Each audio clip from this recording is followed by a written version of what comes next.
How can you help one of the members of your family, one of the children, behave better? How can you change behavior?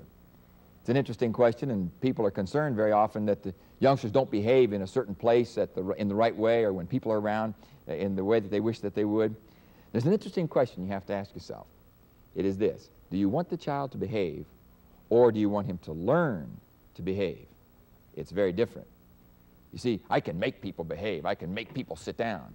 But I wish that they'd learn to sit down, especially when I go to a game and they're sitting beside me and they've got Coke and popcorn and they're throwing it all over and it's getting on me. I wish that they had decided to sit down because they knew that the way they behave affects everyone else.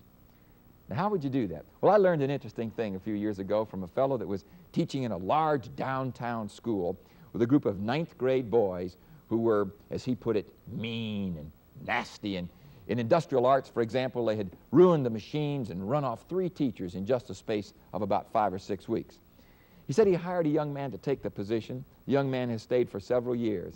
And one of the things he did the first day helped me to see what families could do. He came in the first day, and of course, he couldn't talk to them because they couldn't hear him. They were screaming, and he was screaming. But by the second day, he had done this. There was a large cathedral in that downtown area that was being torn down.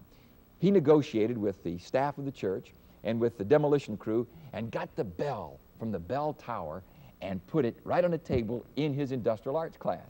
The next day when the boys came in, boy, they were milling around and dinging on the bell, and there was no question about getting quiet. They were all up in the room in the front. And so he made a point that time. You have something to say? You just ding the bell. And beside it, he had put a large mallet hammer. We'll stop and hear what you have to say. When I have something to say, I'll do the same. From that time on, boy, they would ding that bell. But 2 years later in that room, they had a little bell just 2 inches high and a little mallet hammer. And on a recent visit, a friend of mine said one boy came up and just went ding, ding on the bell, and everybody stopped to listen to what he had to say. A mother who heard this story said, well, that's what she had at her home. Every morning she screamed and yelled at her youngster. She said, is it too much to ask that he put away his pajamas and brush his teeth and make his bed?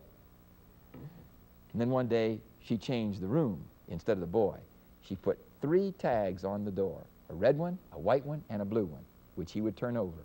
She said, you can't imagine how our house has changed every morning now that I can just look up the hall and say, blue. I think sometimes that might be the key to changing behavior. Don't try to change the boy. Change the world in which he lives, and he'll learn to behave for himself.